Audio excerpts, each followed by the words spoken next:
I love my HBCU. And boy, I love it, love it. I love it, love it. I love my HBCU. And man, I hope my team they won one. I hope my team they won one. Yeah, man. I hope my team they won one. I hope my team they won one.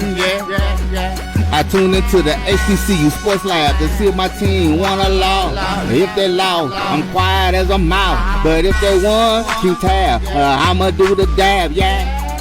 Dr. Cavil, he know what he be talking about. Mike and Charles, they know what they be talking about.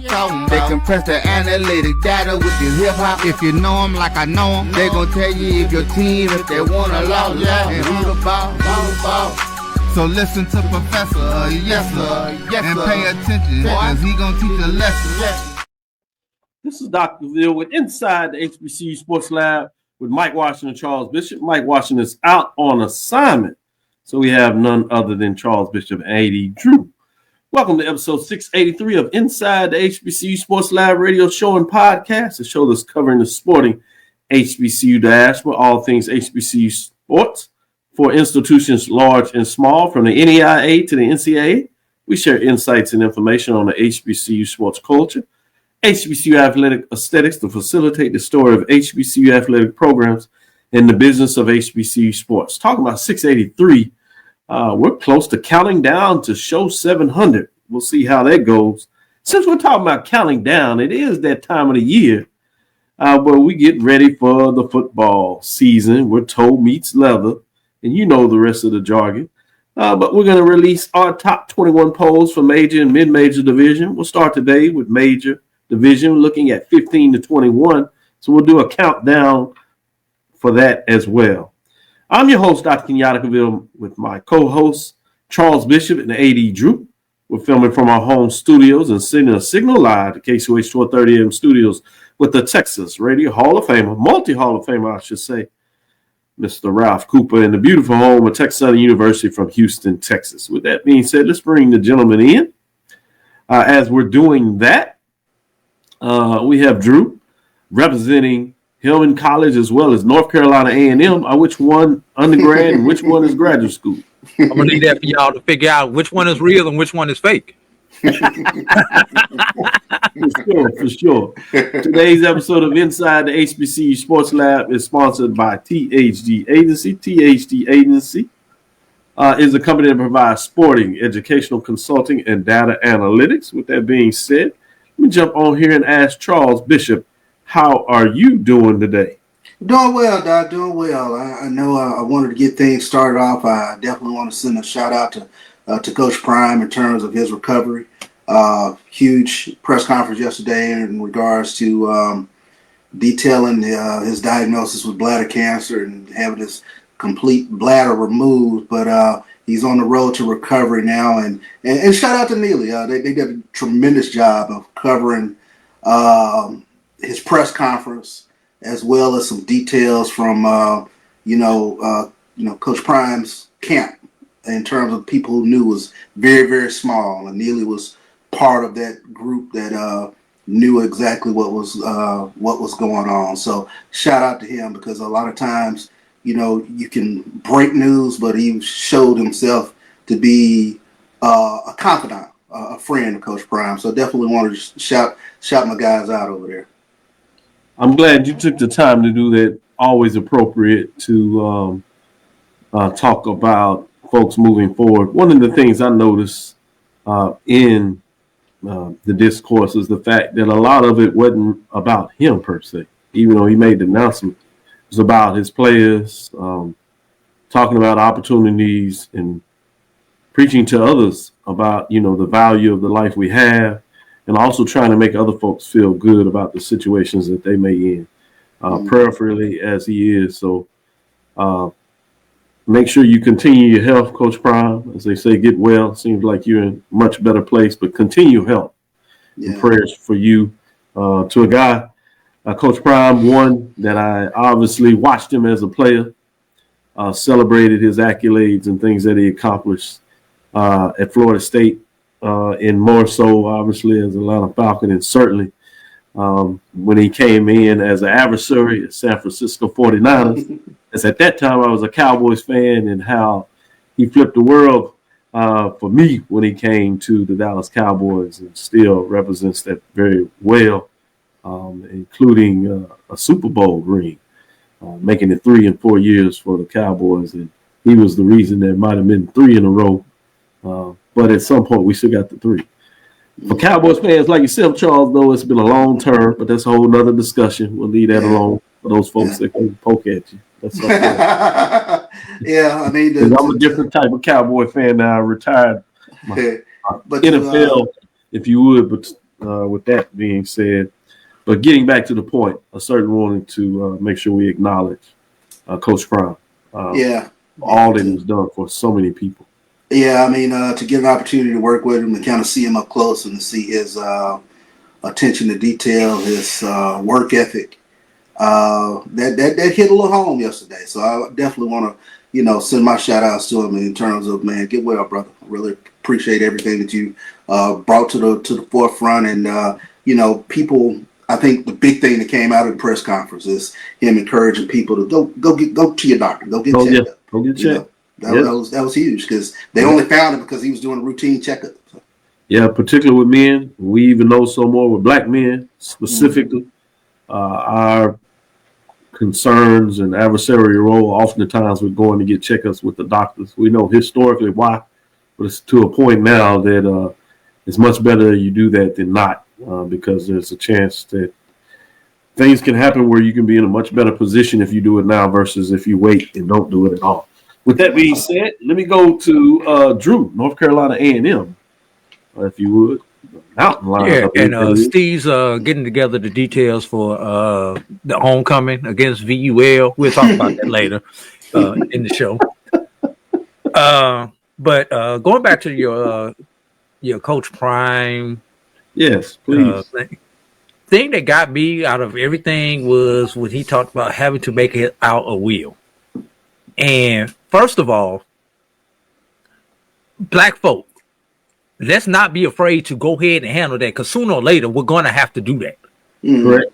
But when you have to sit down, doing it in these circumstances where you are facing, if that surgery doesn't go well, or if they get in there and they find out more than what they were looking for when they get in there, that's a reality. So handle your business, people, please. That was one thing that stuck out with me as far as what he was talking about, going through his triumph, having to go through and make out the will. And you talk about getting checked out, Dr. Cavil. Yes. That also includes your mental health. We can't pray on everything, everybody. Nothing wrong with prayer. I'm not saying that. But sometimes you need more than prayer. You need professional counseling. You need professional help with some of the trials and tribulations that you go through. So I want to take it one step further. In addition to the physical health that Charles was talking about, make sure you're checking your mental health also. And a player who I love to hate as a baseball player passed away yesterday, that being Ryan Sandberg. Chicago Cubs, Philadelphia Phillies, and me growing up as a St. Louis Cardinals fan, and anybody who grew up as a St. Louis Cardinals fan back in the 80s understands why I love to hate Ryan Sandberg. Respect the hell out of him as a ball player, but when he had those blue pinstripes on, could not stand him. The one memory I have on him is what they call the Bruce Sutter game, where Bruce Sutter gave up the tying home run in the ninth inning, and then gave up the go-ahead home run in extra innings for them to lose the game at Wrigley Field. So I remember that game. I do too. Might have been watching it on WGN. Right, exactly. So I just hate, but you hate to see when people go so soon in his early 60s there. So just another one gone too fast from us. Mm-hmm. Yeah, well said as well. With that being said, when you talk about the wheel, that also means to update it, because I do have the wheel, but it's been a while. It needs to be updated. So to your point, also for those that have gotten the wheel, remember, over a period of time, you do need to review it and make sure it's updated for whatever reasons, because things change in your life. And make sure them life insurance payments are taken care of also. That's right. Because nothing worse than somebody passing and the insurance is lapsed. Correct. Yeah. Charles, with that, let's get back on some other things. Let's get back into the HBC world of things. Sounds like the SWAC has some big news. What's on the table? Big news coming out of the SWAC as the SWAC announced a partnership with Victory Snacks. Victory Snacks, a leader of high-quality, in-demand, private label snacks and beverage innovation, has partnered with the SWAC to expand their snack and beverage portfolio with exclusively designed packaging featuring the individual name, image, and likeness of all 12 of the league's historically black colleges and universities. The revenue generated through the alliance will directly benefit the individual schools' institutional NIL initiatives. The strategic collaboration empowers each member of the SWAC conference with its portfolio of branded snacks and beverages, offering fans, students, and alumni a unique way to show school pride while directly supporting student athletes through a new NIL-driven shared revenue program. So kudos to the SWAC in terms of partnering with Victory Snacks with regards to this huge announcement today. You have some JSU, the Jackson State University potato chips. Got to get some. Yes, indeed. Hey, would that mean an upgrade of the snacks in the concession stands at the football games? Well, it's not going to hurt to see your branded school in the concession stand. So that's a good thing there. I like that. Oh, for sure. You know, Sudeco maybe have something to say about that. Some of those Sudeco contracts. Point well taken. Point well taken. And that don't mean you can't sell it outside of the stadium. Going back to you, Drew. What are some other things you want to look at? You know, I'm gonna save the A&M saga for you, Dr. Cavil. I'm gonna stick with my conference. The SIAC announced released their ESPN schedule, 23 games on the ESPN platforms over the 11th week regular season, and the conference championship game on the 15th.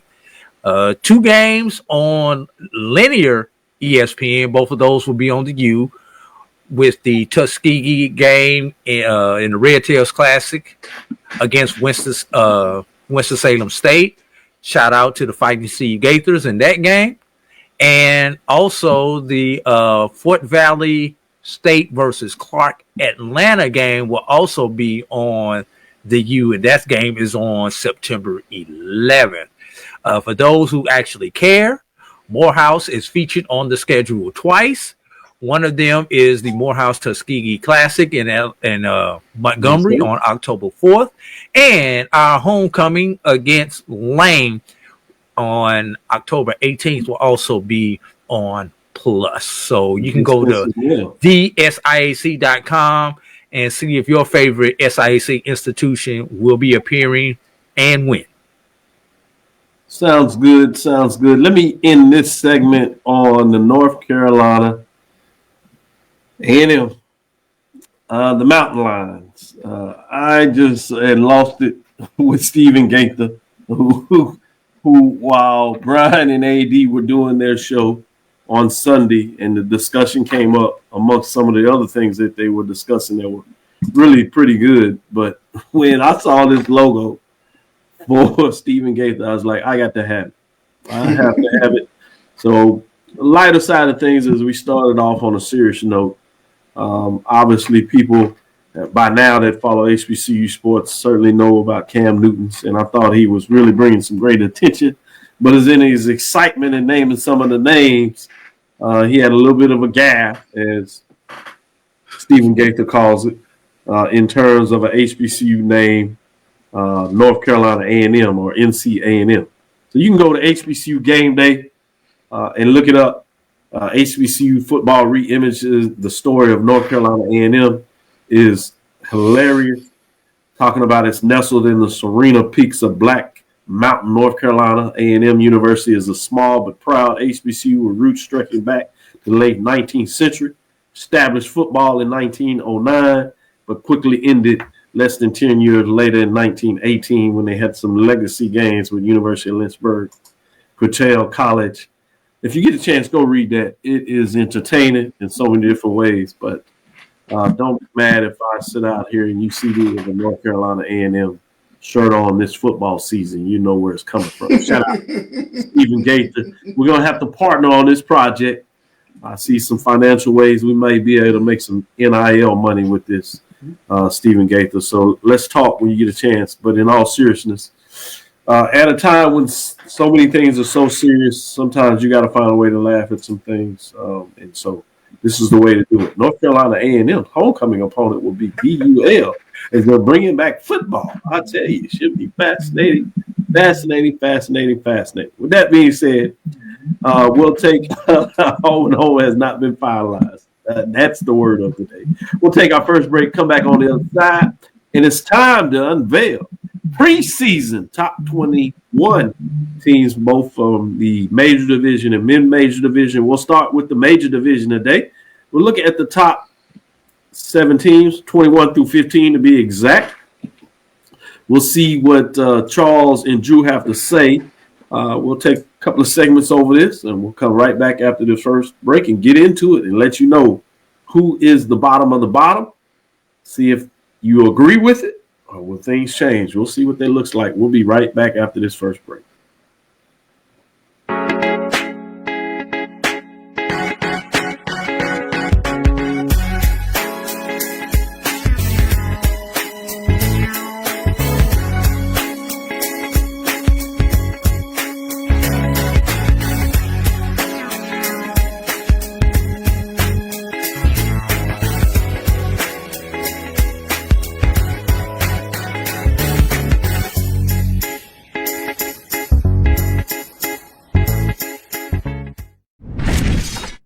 There's a shot. That Right. might be. It could be.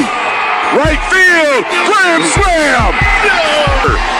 What a shot. That's how you get hot, young fella. Thank you guys for what you do for HBCU athletics. This is a fantastic avenue for all of us. This is our ESPN, so we love what you guys do, and all you guys at BCSN. We really appreciate what it is that you guys do for us. The human voice has always connected audiences with experiences. Major brands all across America have trusted Cover's voice time and time again.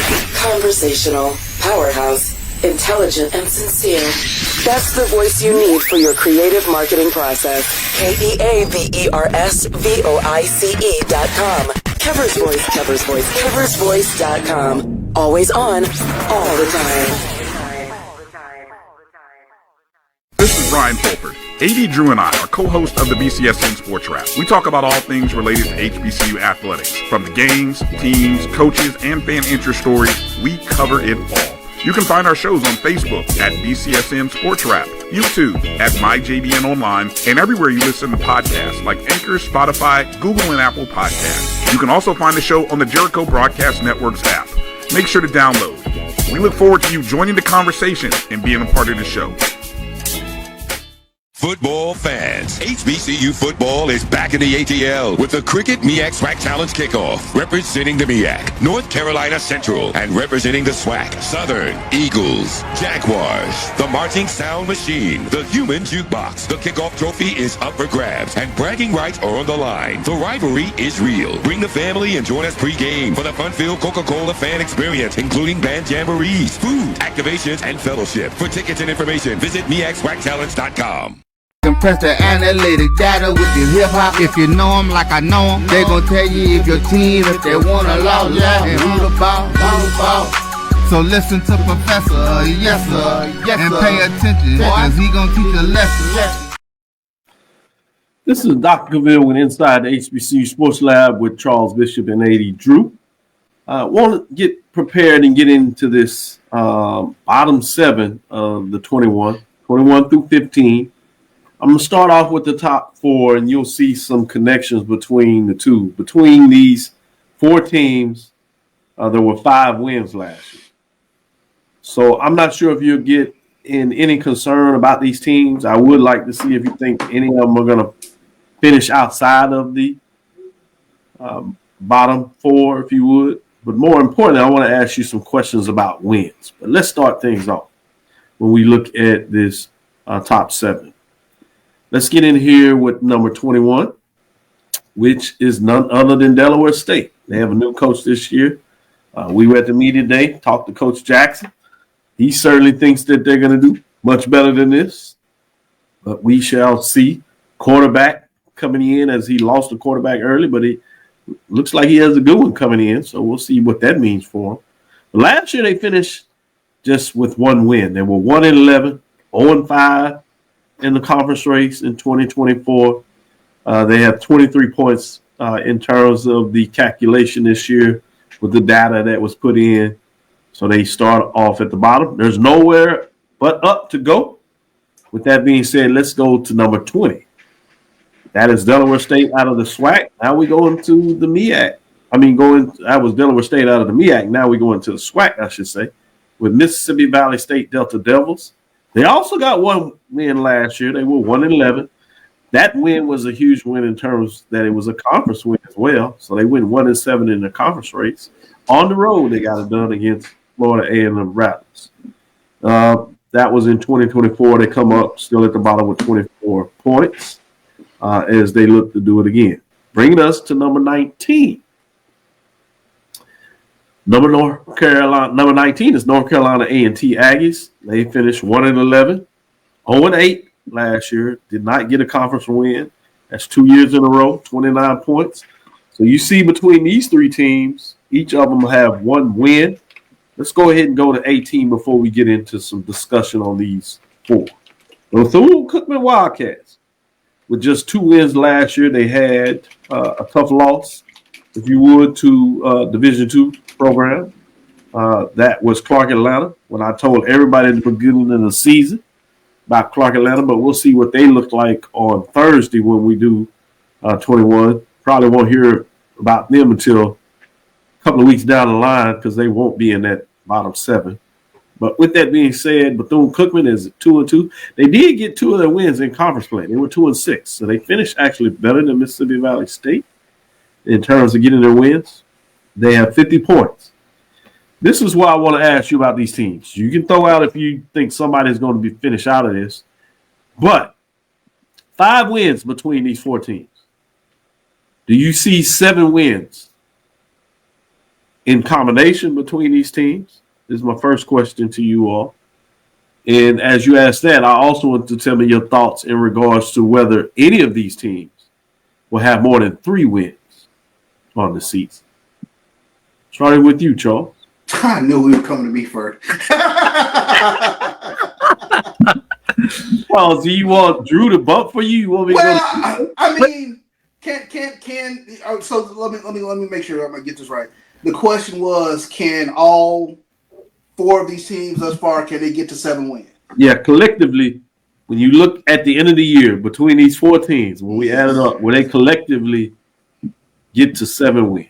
They will collectively get to 7 wins. Yes, I do believe so. So any of them will be over 3 wins. If I had to hedge my bets over 3 wins, I don't have a problem going with Delaware State. Okay. Yeah. If Delaware State can get to 3 wins, I feel comfortable with your projection of them getting to 7. Mm-hmm. You're averaging saying that each of these teams will get to 2 wins. Absolutely. 7, so you're comfortable with that. I feel good with that. Interesting. I think I preface everything. Like I said, last year was such a unicorn of a year when you saw so many quarterbacks go down. The thing that I look at this year is just the health of teams. If you can keep your quarterback upright for about the first 3-4 weeks, and that's what gives me pause to think that you can have these teams do a little bit better than they did last year. I mean, I'm sitting here kind of taking a look at Bethune-Cookman, and I know they kind of flip-flop quarterbacks. You got a new quarterback coming in there to Delaware State. I was kind of encouraged by T-Buck and talking about some of the things that he was going to bring into Mississippi Valley State, and it kind of goes against your natural, like, really? But it's like, okay, I'm sold as of SWAC Media Day. So Hope springs eternal. Hope springs eternal, yeah. Charles is rationalized. Do you agree with his rationalization, or are you going in a different direction? I don't have enough time to pull up all the schedules, so I have to ask your question with a question. Answer your question with a question. That's fine. Do you mean 7 wins or 7 wins against FCS opponents? Because if I could pull up the schedules and count how many D2s and AIAs on these schedules, there might be a path to get to those 7. But if you say 7 against FCS opponents, it's gonna be tough. I'm Each taking of these the teams have at least one D2 on the schedule. right. Well, you saw how that worked out for Bethune-Cookman last year, didn't we? Exactly, and almost worked out for A&T as well. We did. Yeah. So Valley needs to play a D2. yeah. I mean, can it happen? Yes. Will I run to Vegas and say it will happen? No. and if you look at some of the comments in the chat room, Dr. Cavil, it's kind of mixed there, you know. Delaware State lower than A&T. So all but Bethune-Cookman had 2 FCS wins. They were conference. Valley had the 1. So you have 3 FCS wins thus far. Will any of these teams get the 3 FCS wins? I'll make a bold prediction. None of the wins that those teams got last year, they will get against the same teams this year. I'll say that. They may get to the same number, but they won't beat the same opponent. Good stuff. Good stuff. That's my prediction. And they have the same schedule as last year in terms of conference. They just flip whether they're going on the road. Home and Charles, 3 wins, 3 FCS wins. Any of these teams will get 3 FCS wins. I think you kind of put that out there with Delaware State. You stick with Delaware State. Can Bethune-Cookman get the 3 wins? They had 2. They're right there. You know, yeah, Bethune-Cookman can get the 3 wins. I remember the game that I called against with Bethune-Cookman and Texas Southern. They had their opportunities.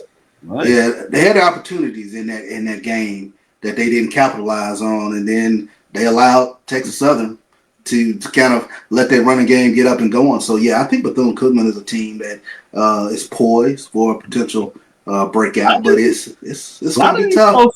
Believe that these teams are not going to finish at the bottom, and it seems like you all are pretty comfortable with that too.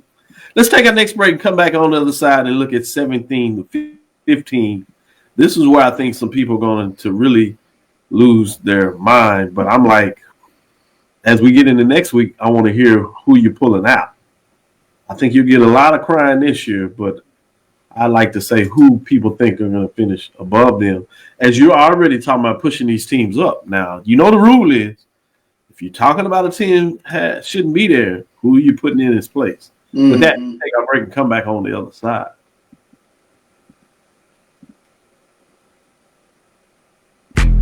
History? Yeah, we built that. Pride? We fuel that. And on August 30th, we run that. 2 powerhouse HBCUs, Howard Bison, FAMU Rattlers, one legendary showdown under the Miami lights at Hard Rock Stadium. The energy unmatched. The culture undeniable. The vibes straight HBCU. 2025 Invesco QQQ Orange Blossom Classic. Get your tickets and book your hotel now at orangeblossomclassic.com. Saturday, August 30th at 4 p.m. in Miami Gardens. HBCU football fans, the Cricket MEAC SWAC Challenge Kickoff is celebrating 20 years this August. From Birmingham to Orlando to campus sites and now in Atlanta. The Cricket MEAC SWAC Challenge Kickoff has been a mainstay in HBCU athletics. 2 decades of providing a national platform on ESPN and now ABC for the finest HBCU programs in the country and some of the most talented players and coaches that have represented them.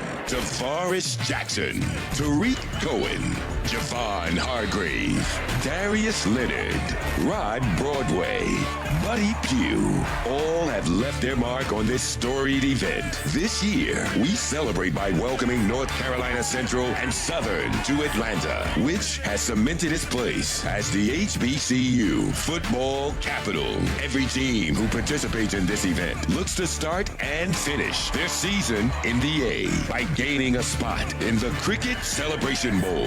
That, however, is earned by becoming conference champions, and it starts right here in Week 0.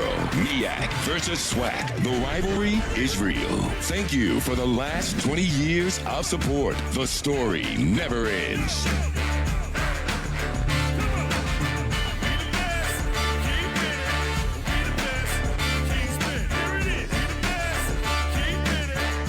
Compress the analytic data with your hip hop. If you know them like I know them, they gon' tell you if your team, if they wanna lose, and who the ball. So listen to Professor, yes sir, and pay attention, cause he gon' teach a lesson. This is Dr. Cavil with Inside the HBCU Sports Lab with Charles Bishop and AD Drew. As we get back into it, let's review quickly. 21 was Delaware State. At 20 is Mississippi Valley State. At 19 is North Carolina A&T Aggies. And number 18 is the Bethune-Cookman Wildcats. We have two teams at the bottom out of the SWAC, one out of the MEAC and one independent, finishing at the bottom here. Let's get into the next three. At number 17, you have Arkansas Pine Bluff Golden Lions. They were 3-9 last season, 2-6 in conference race for the 2024 season. At number 16, Grambling State Tigers. They have struggled over the last couple of years, coaching changes, and still hadn't quite got it right. They were 5-7 last year, but just 2-6 in the conference race. So did pretty well non-conference wise, but conference was not too kind to them. They did get the big win over Jackson State, which kind of launched Jackson State in a season that soon will not be forgotten for the Jackson State Tigers, that is. And number 15, you have Norfolk State Spartans, 4-8, 2-3, 2024, with 93 points, as Grambling has 76, Pine Bluff has 53. So, cumulative, two of the bottom programs have the NFL coaches. Actually, three of those have the NFL coaches that have come in and taken over program. You have several of these programs that have new coaches in the mix here, 4 out of the 7. With that being said, going to you first, Drew, since Charles thinks I pick on him all the time. Drew, what are your thoughts as we close up with these next three in terms of finishing up this bottom 7 of the top 21 teams? That's number 21 to 15. I'm looking at this, and I hope this is going to change, Dr. Cavil. But thus far, in your top 7, top 21, whatever, however we want to classify this, my brother, you have went chalk. We have, I mean, if we look at where these teams finished last year, if you were to have took your poll out all 21, right? This is probably where everybody finished at last year. Mm-hmm. The thing with this, Dr. Cavil and Charles, pretty right. In this day and time, with so much movement, everything fluid, it is really hard to tell, because I'm going to say this, Dr. Cavil. That's a good point. One of these teams is going to finish the year in the top 7. Yeah. Absolutely. I can't tell you which one. Wow. But one of them will. And one of your teams in the top 7 is going to replace them on this list. They're not going to go to the middle. They're going to be on this list. Oh, yeah. Who will that be? I don't know. Because let's think about it. 2 years ago, Grambling would have finished in your top 7. Last year, they finished in your bottom 7. perfect example. So I don't know who it is, Dr. Cavil, because I don't know nothing about these teams, because you don't know who's on half these rosters, because they haven't been put online yet.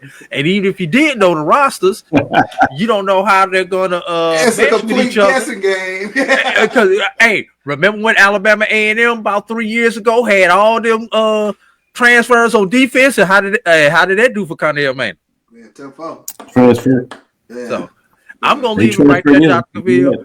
I wish I could give you more to pontificate about, but bruh, I can't. That's my best thing. Somebody is not going to be on this list at the end of the year in this position.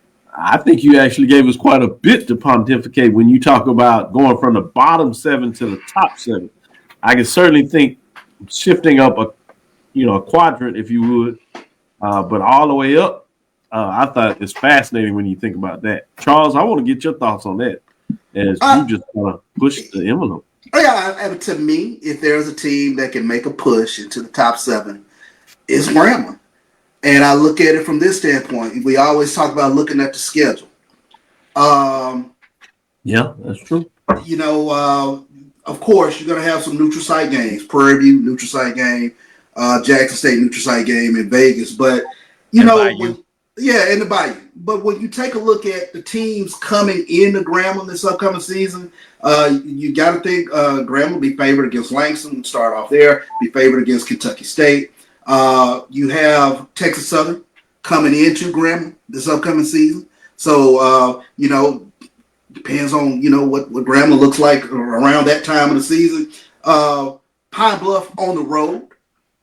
But then you get the neutral site game with Jackson State, and then Alabama A&M comes to Grambling. So, if you can protect home, you're going to be in decent shape. And, it's a coin flip. It's a toss-up when you talk about the neutral site games. But we've seen some Donnybrook games with regards to Grambling and Prairie View. We saw Grambling knock off Jackson State last year at Grambling. So there's not going to be, quote-unquote, the fear factor of dealing with Jackson State on a neutral site game in Las Vegas. So I could very easily see Grambling being that team that makes that sort of, here they come.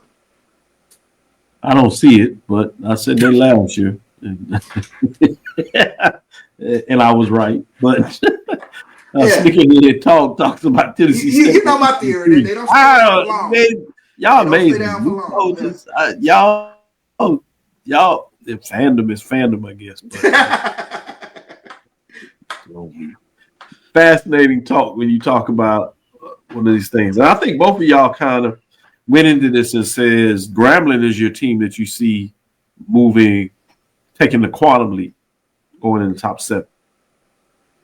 And I get Do you see any of these other teams being able to shift into the next 7? I got my own PTSD dealing with Grambling. So what was the question again? Yeah, you're right. Great point. I'll stand correct. I'll stand point made. Are there any of these other teams that you see shifting at least into the next quad at the end of the season? Which one or two teams that you say maybe not in the top 7, but I see them shifting pretty solidly in terms of the next 7, 14 through 8?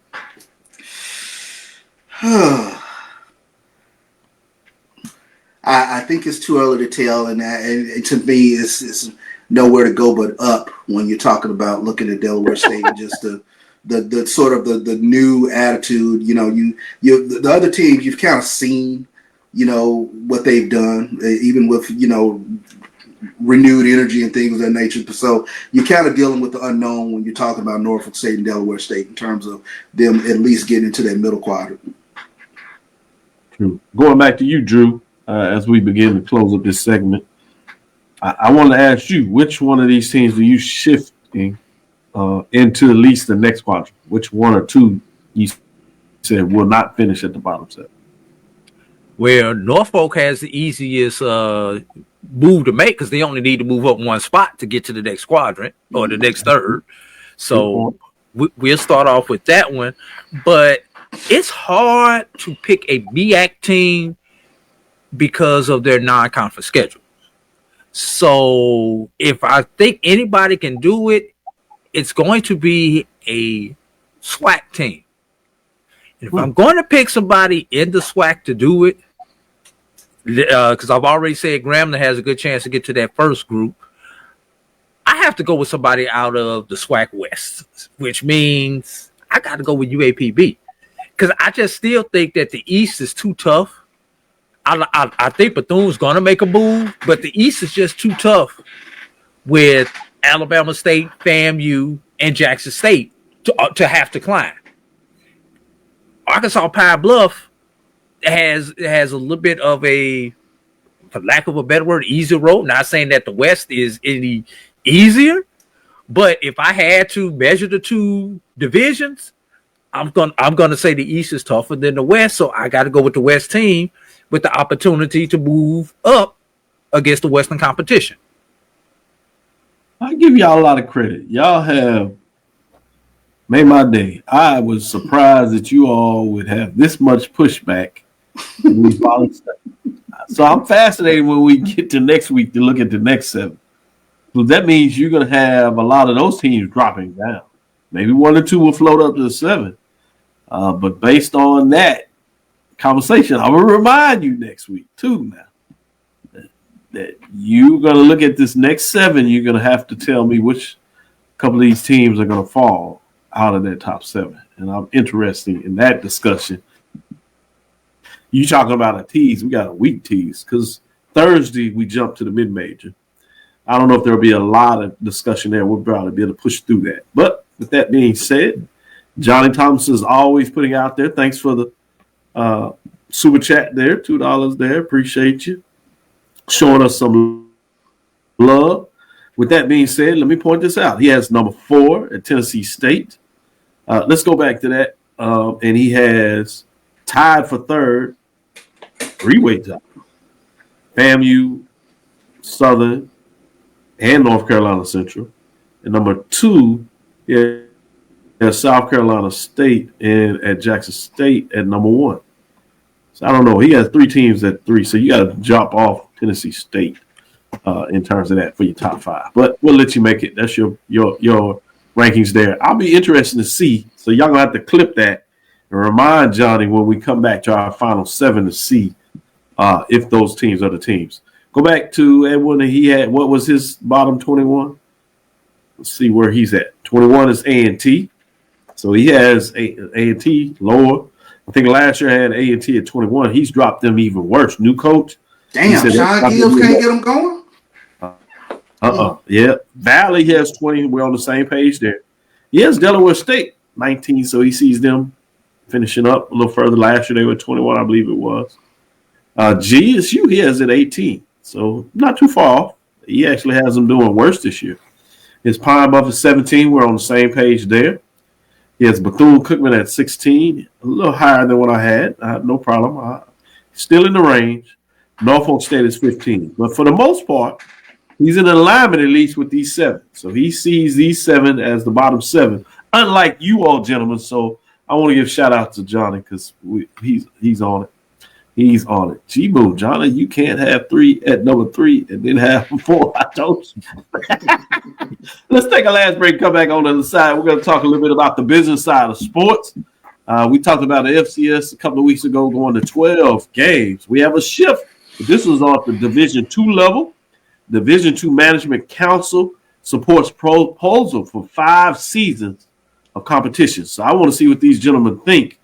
When we look at this, Charles and Drew, I want you to also first talk about obviously what it means for HBCUs at Division II level. But one of the questions out there, and I'm not sure we got an answer on it yet. Well, the way it was worded, it sounded like maybe this is just for Division II players to start there. But will this also include FCS or FBS players or even NAIA players for that matter that transfer into a Division II? Will they be regarded as eligible to get their 5th season, or is this just for Division II players that start there and stay there? With that, we'll be right back on the other side. We'll get into a little discussion. We'll pass it to Drew to kind of break down his thoughts overall first. Then we'll get into a little question. Charles and I will get a chance to kind of switch chairs with Drew and pepper him thinking about that component. And then I'll give you some business perspectives on it. With that, let's take our last break and come back on the other side for this Division II discussion on 5 years of competition, 5 years of eligibility, essentially. We'll be right back after this last break. Football fans, HBCU football is back in the ATL with the Cricket MEAC SWAC Challenge Kickoff. Representing the MEAC, North Carolina Central, and representing the SWAC, Southern, Eagles, Jaguars, the Marching Sound Machine, the Human Jukebox. The kickoff trophy is up for grabs, and bragging rights are on the line. The rivalry is real. Bring the family and join us pre-game for the fun-filled Coca-Cola fan experience, including band jamborees, food, activations, and fellowship. For tickets and information, visit MEACSWACchallenge.com.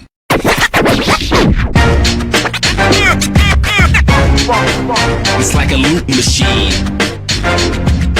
All around town, trying to get down.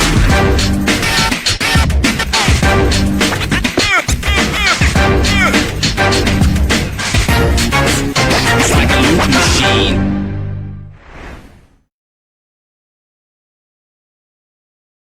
The Cavil Group is a Florida-based marketing and training consulting firm. We help businesses communicate to their target audience and engage them in conversation. We also help to expand their audiences, which will ultimately result in growth for those organizations. In addition to being a certified constant contact specialist, my colleagues and I are also certified in John Maxwell Leadership Principles. We use these proven principles to conduct workshops, training, and private coaching sessions for individuals and companies looking to take things to the next level. Contact us to schedule a free consultation. Issues today, don't delay, call Cavil. This is the Dean of the College of HBCU Sports, Kenyatta Cavil of Dr. Cavil's Inside the HBCU Sports Lab with Mike Washington and Charles Bishop. Come mix it up in the lab where the course lecture is in session every Tuesday from 6 o'clock p.m. Central Standard Time on Facebook Live, YouTube Spreaker, or the BCSN app, as we discuss all things about the HBCU sports culture, including exploring the week that was in the sporting HBCU diaspora, as well as the upcoming week of HBCU sports. With me, the Dean, the College of HBCU Sports, on Dr. Cavil's Inside the HBCU Sports Lab with Mike Washington and Charles Bishop. Course lecture dismissed. Compress the analytic data with your hip hop. If you know them like I know them, they gon' tell you if your team, if they wanna lose, and who the ball. So listen to Professor, yes sir, and pay attention, cause he gon' teach a lesson. This is Dr. Cavil with Inside the HBCU Sports Lab with Charles Bishop and A.D. Drew. Of North Carolina A&M. That just with his Hillman shirt on. Boy, I tell you, that is certainly appropriate at a time like this. With that being said, let's get back into the business of this and get into the real discussion. Let me frame this, and then I'll let Drew jump in here and kind of do what he does as a specialist at the Division II level, particularly regarding HBCU. He also dibbles and dabs in the NIA space as well. Make sure I give him his full credit in terms of his professorship inside the lab. The NCAA Division II Management Council is proposing a change that would allow student athletes to compete in 5 seasons of competition over a 10-semester period, Charles, aligning with potential changes in Division I, addressing graduation rates, for example. The proposal, which is scheduled for a vote at the 2026 NCAA Convention, would effectively extend the current 4-season limit to 5. For a little bit of details, the current D2 rule limits student athletes to 4 seasons of competition within a 10-semester period. The proposed change, succinctly, the proposal would allow student athletes to participate in 5 seasons of competition within the same 10-semester window. That's where Drew was talking about essentially eliminating the red shirt, because you still have to do it within 10 semesters. Rationale, which people often want to know, the rationale, at least what we're hearing, is the proposal aims to modernize eligibility rules, potentially reduce the need for waivers, and better reflect the realities of student athletes' experiences, including graduation times and the impact of COVID-19, according to the NCAA. Even though we're 5 years removed from COVID, we know how that was dealt with at the Division I level with the additional years of eligibility. And some people now see that necessarily wasn't a bad thing. But there's always pros and cons. So, Drew, kind of give your open monologue in terms of your thoughts, and then we can get into some further discussion as we get into our last segment here. One thing you left off, I think, is important, Dr. Cavil. Please share. And this may kind of answer the question that you asked going into the break. It specifies that any competition, regardless of timing, counts as a season of competition unless a student athlete is transferring from a non-Division II school and does not use a season according to the non-Division II school, or is a Division III transfer who is charged a season of participation for practice only under Division III legislation. So what that means to me, and maybe I'm reading too much in it, you can't play 4 years at a D1 and then transfer down to get a year. That's all. That was my question. Yeah, I mean that's the way I read it. Yep. I may be wrong, but that's the way that I read that, because this is all that I have right now. We haven't had anything else come out on this, and they're voting on this August 6th, so we'll know how this turns out next week. But I think this may be a little bit of a market correction because of what has happened to our high school athletes. Because let's be real, the portal is here to stay. Coaches are going to get older, more experienced players out of the portal. And now at the Division II level, this allows the Division II to go get those. The 5 stars are going to the big boys. We know that. But those 4s and 3s and those marginal players can spend a season or two at a Division II, and if they realize they can't go up, they can stay there at their Division II for 5 years, get their degree paid for, and still have their shot at going and making some money over where it be overseas or even still in the professional ranks. But also, thanks, Charles. Good. They still go up. They do what they do, because if they're that good, they go up for that 1 year, and then they go, quote unquote, make themselves draft eligible in whatever sport that they do. So this just kind of slows down the process, gives a little bit more time. What I would love to see is how we can intertwine the junior college process into this 5-year window, so that you could potentially do 2 years of junior college and 3 years at the Division II level, and still get your seasoning, get your degree. Because anybody who has dealt with junior college athletes transferring to a 4-year school, get the scissors out, because they getting ready to cut up your transcript, because you're coming in with 72, 73 credits, and by the time you get done with admissions, you're going to have 48. That's about right. Let me ask this question. Does this markedly change up the recruiting strategy for the Division II coach? We kind of talked about it in passing this week, because I got this on Friday. So when I was in the office on Monday, it would have been yesterday, we kind of talked about it, and it allows you've had that senior who been a role player on your team, has been great in the community, done everything, but we know he's not going on to the next level. But he's good at what he does with your team. He's an excellent run blocker. He's a rebounding machine. He's a utility player in baseball. This allows you to actually take care of that kid and make sure he gets out of there. If he doesn't get out of there with the masters, he's out of there with on the road to getting his masters. Or for some of those kids, this also allows you. We know things happen with these athletes, and sometimes they have to drop classes just on whatever. This allows them to still have that opportunity to get out and at least get that undergrad degree within that time frame. Because I don't know about you, Charles. There was a couple of semesters where I had to get rid of some classes before they came and asked me.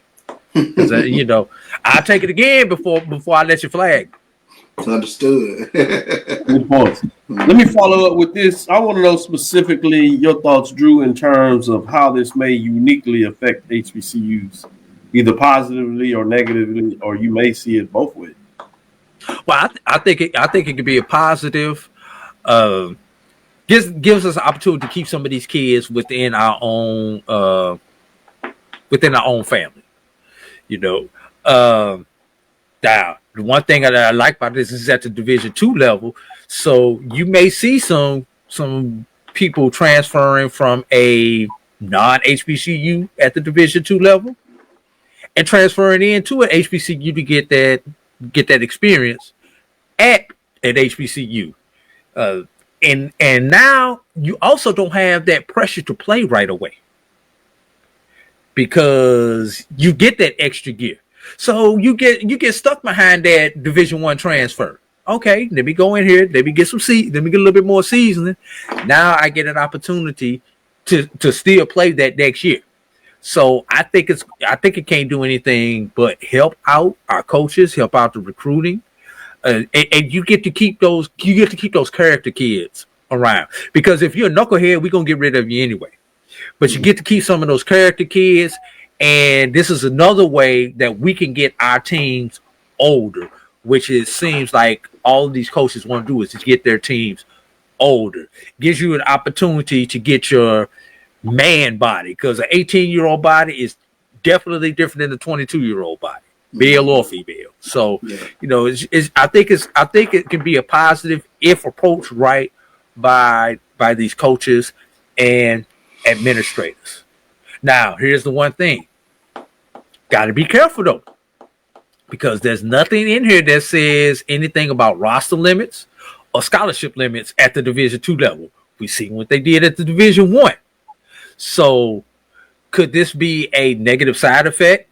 Because it may potentially take a spot or two away from some incoming kids. Time will tell.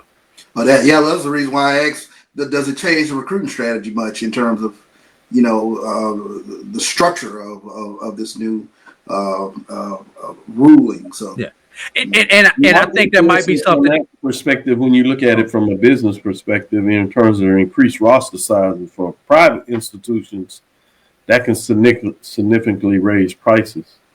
The other thing that I'm excited for students with this opportunity, particularly those that come in relatively academically strong or can find a way to push forward. You literally now have the chance for those programs that have graduate programs. You're starting to see a lot more of these Division II programs, and particularly from the HBCU perspective. Yeah, private institutions that are moving from colleges to university, which means they're adding graduate programs.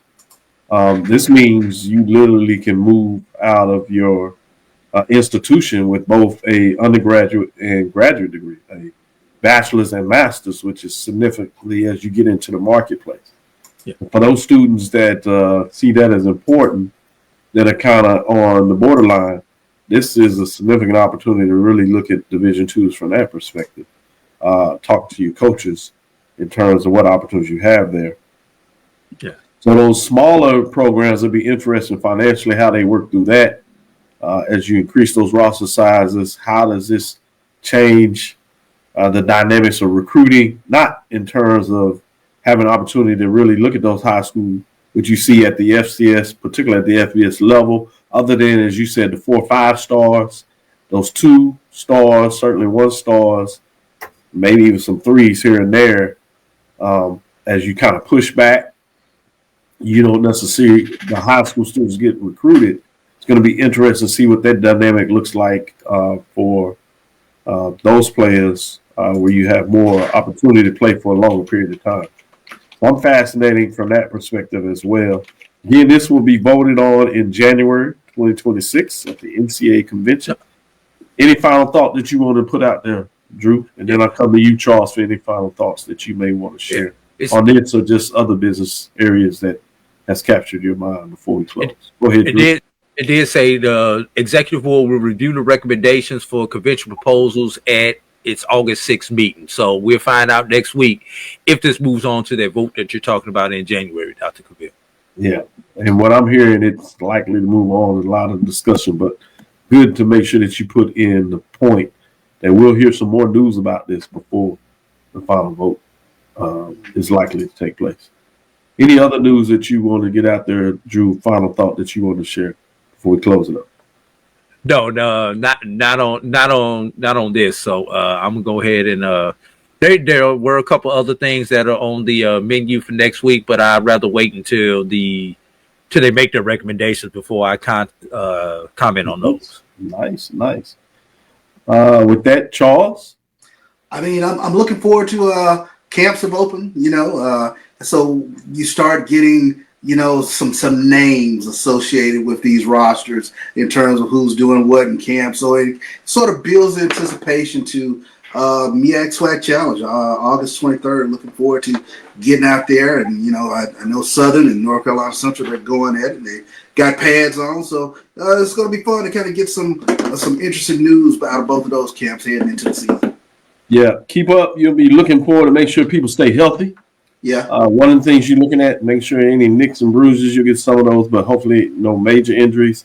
Coaches have done a pretty good job of making sure they hit, but at the same time, we want to protect. And I will go back to you, Drew, just 1 second. Also it'll be interesting. Folks will start looking at who is going to be behind the center. That quarterback position, as we talked about, is so important. You start figuring out who is the number one. A lot of people want to know that. Obviously, you have some folks going in the camp that are projected as number one. A couple of them solidified. But a lot of places you have a question in terms of who's going to be the quarterback. So we should start hearing a little bit about what the movement on that is like. And then there's some places where you're also talking about some key running backs. Who is going to be the feature running back? So that's going to be interesting to see. Obviously, the hands guys, the receivers, they should do their things. The one last thing I'll point in there is some of those late admits. And we start hearing some names. Last-minute transfers or some folks that transferred in that you didn't hear about, all of a sudden their names are getting loose. Obviously, we just talked about Prairie View shaking up where they got a 3-star that running back that a lot of people are excited about. So you'll start seeing a little bit more of that as well. So fascinating to kind of see that these camps getting going. The pads get to popping a little bit before we get in these 2-a-days and things of that nature, folks getting on campus, along with a shout out to soccer on the women's side, as well as volleyball. Those old ladies come in there, and then Charles would be mad if I got out of here and didn't say this. That also means that you have the band and the drill coming on campus as they start doing their campus. Walking down the Tiger Walk in the morning, I see furiously Ocean of Soul getting prepared as they're getting ready, and you don with the white shirts. Make sure everybody's clear out there. No hazing. Make sure that you're doing the right thing on that side of things. As a professor, I'd be remiss if I didn't make sure you understood that. But you do still have the freshman orientation with the white shirts. You got to earn it. You know what that looks like. Drew, I did miss these couple things. Baseball, they're talking about increasing from 50 to 52 games on the Division II level. That ought to make Charles feel good, the baseball guy that he is. Softball's looking at increasing to 56 games. Interesting. And 4 days of competition. So those are your fall ball games, fall ball competition, 4 games. And one that I started the show talking about this one, but it's ironic that I'm finding this one at the end of the show. The council approved extending mental health hardship waiver for the 25-26 academic year to better support student athletes who have asserted that mental health concerns were the reason they competed limitedly. Yep, really good. Good information in terms of our news segment there to give you some thoughts in terms of the business of sports as we like to talk about. This one we're talking about from a collegiate perspective, specific at the Division II, giving them some love. The mid-major level, we'll take a deeper dive on the Division II and see those 7 teams that are going to be struggling out of the bottom. See if we get the same discussion. Do they have a team that they see will jump out of that bottom 7, or will they say, nope, I'm fine with this the last 7 on the mid-major side? We'll see what that looks like on Thursday. Thank you for listening to Inside the HBCU Sports Lab. Make sure you share our podcast with your friends and colleagues. I am Dr. Kenyatta, the Dean of HBCU Sports, coming from Inside the Lab in the College of HBCU Sports with Mike Washington and Charles Bishop. Today we had a special visit, if you would, from A.D. Drew, giving us some love and running the mode ship. Again, we want to thank you for listening to Dr. Mills Inside the HBCU Sports Lab with Mike Washington and Charles Bishop every Tuesday and Thursday at 6 o'clock Central Standard Time. It's about that time where we'll start coming back on Sundays at 9 after we get into past Labor Day Classic. We'll give you some additional love after the football season and give you what took place on Saturday. So that should be fun. Get ready for the cricket MEAC SWAC Challenge kickoff. Charles and I will be in Atlanta, so we'll get a chance to catch up with Drew. So we'll be able to give you an update of what that looks like as we get a chance to see the magic between the SWAC and the MEAC get it down. So looking forward to that. We look forward next week as we discuss the latest news in the lab. Follow me, Dr. Kenyatta Cavil. That's DrKenyattaCavil. That's Threads, Facebook, and Instagram. Again, that's DrKenyattaCavil. Inside the HBCU Sports Lab 1 on Facebook. Inside the HBCU Sports Lab on YouTube. Dream big. Continue to move forward. We will talk with you soon. Charles. Of course. Drew. Lecture. Dismiss. Have a light. Big news.